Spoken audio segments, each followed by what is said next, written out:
अनुबंधित विद्युत कर्मचारियों का आज कैथल के सचिवालय में हल्ला बोल है।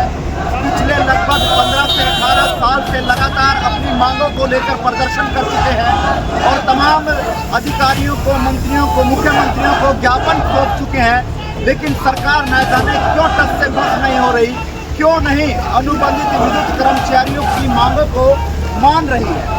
आज इसी को लेकर कैथल के सचिवालय में अनुबंधित विद्युत कर्मचारियों का हल्ला बोल है और मुख्यमंत्री नायब सैनी के नाम ज्ञापन जो है वो सौंपा जाएगा। फिलहाल कैथल के सचिवालय की तस्वीरें हैं जहां पर सरकार के खिलाफ, मुख्यमंत्री के खिलाफ नारेबाजी की जा रही है, लेकिन किस तरह की मांगे हैं और कितने समय से ये मांगे जो है वो लगातार सड़कों पर उतरकर मनवाने के लिए ये विद्युत कर्मचारी लगातार प्रदर्शन कर रहे हैं, लेकिन कितना असर सरकार को इस प्रदर्शन से पड़ेगा। लेकिन साफ तौर पर चेतावनी दी गई है कि अगर विधानसभा चुनाव से पहले अगर अनुबंधित विद्युत कर्मचारियों की मांगों को नहीं माना गया तो वोट की चोट से विधानसभा के चुनाव में जो है इनको जवाब दिया जाएगा। अब सवाल बड़ा खड़ा करता है, क्या विधानसभा चुनाव से पहले मुख्यमंत्री नायब सैनी अनुबंधित विद्युत कर्मचारियों की बातों को मानेंगे, मांगों को मानेंगे या नहीं मानेंगे, या खामियाजा लोकसभा चुनाव की तरह से भुगतना पड़ेगा। जहां 10 की सीटों का दावा किया जा रहा था वह 5 पर सिमट कर रह गई। लेकिन क्या कर्मचारियों का रोष विधानसभा चुनाव में भी भाजपा को भुगतना पड़ेगा? लेकिन फिलहाल अनुबंधित विद्युत कर्मचारी हैं जो हल्ला बोल रहे हैं और नारेबाजी सरकार के खिलाफ कर रहे हैं। फिलहाल उनसे जानेंगे क्या कुछ कहना चाहेंगे, किस तरह की मांगे हैं और आगामी प्रारूप क्या कुछ रहने वाला है। मेरा नाम पंकज दीवान, जिला सचिव अनुबंधित विद्युत कर्मचारी संघ कैथल। जी पंकज जी, आज प्रदर्शन किया जा रहा है, क्या कुछ मांगे और क्या कदम उठाया जाए? अगर मांग हमारी मांग है रेगुलराइजेशन पॉलिसी को लागू किया जाए। पिछली सरकारों ने हमारे साथ धोखा किया है। जो हुड्डा सरकार में आई थी उसमें पॉलिसी बना दी, लेकिन विद्युत का कोई कर्मचारी नहीं लिया गया। इससे सभी कर्मचारियों में रोष है और आने वाले समय में इसका हो सकता है खामियाजा सरकार को भी भुगतना पड़े। तो क्यों नहीं सरकार मान रही है? ऐसी क्या लगता है कि सरकार की नीयत क्या है? सरकार अपनी मस्ती में मस्त है। वो अपने आप को पता नहीं क्या समझ रही है। जैसे 400 पार का नारा आया बीच में और अब विधानसभा चुनाव है, उसमें भी ये सोच रहे हैं भी हम निकल जाएंगे। ये उनकी बहुत बड़ी भूल है।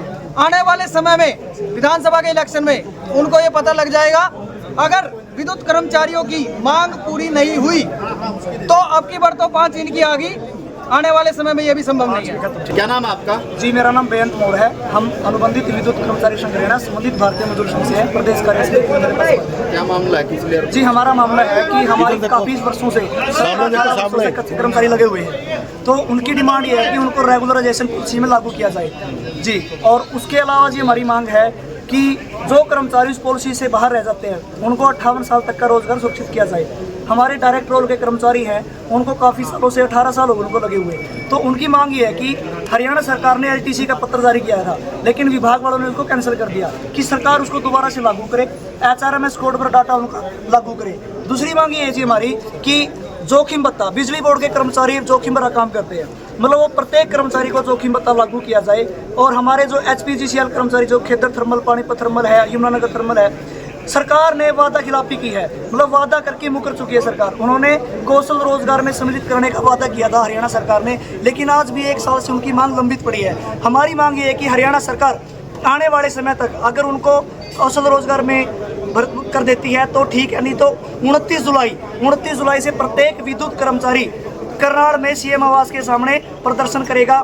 अगर 29 तक भी मांग नहीं मानती है तो हमारा प्रदर्शन अनिश्चितकालीन वहाँ पे प्रदर्शन चलेगा जी। तो कितने टाइम से ये मांगे जो है आप मनवा रहे हैं, सरकार क्यों नहीं मान रही, क्या लगता है? ये हमारी मांग जी लगभग 18 साल से, जब से कच्चा कर्मचारी लगा हुआ है, डायरेक्ट रोल का कर्मचारी है, कौशल कर्मचारी है, तब से हमारी मांग कंटिन्यू चली हुई है। लेकिन हर बार सरकार का काम यही है, मीटिंग करती है, आश्वासन पे आश्वासन देती रहती है।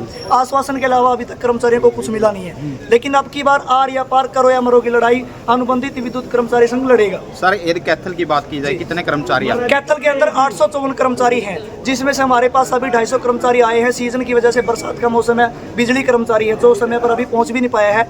सभी के अंदर रोष है। कितने इस पॉलिसी से वंचित है वो पूछो। इस पॉलिसी से वंचित 16,000 कर्मचारी है पूरे प्रदेश भर में, और कैथल की बात करें तो 854 कर्मचारी है। तो आने वाले आगामी विधानसभा चुनाव में भी कोई फैसला लिया जा सकता है अगर सरकार बात नहीं मानती? जी बिल्कुल लिया जाएगा। आपने अभी देखा होगा लोकसभा के इलेक्शन में रिजल्ट भी आ चुका है, सरकार बन चुकी है, लेकिन जो खामियाजा हरियाणा सरकार ने मतलब उसने बीजेपी ने भुगता है वो उससे भी ज़्यादा भुगतान इसने विधानसभा में करना पड़ेगा।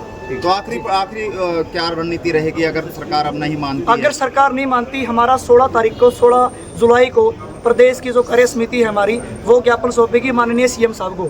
अगर उसके बावजूद भी सरकार बैठक करने को तैयार नहीं होती है, मांग मानने को तैयार नहीं होती है, तो 29 जुलाई करनाल के अंदर आगामी जो प्रदर्शन होगा वो अनिश्चितकालीन में बदल जाएगा।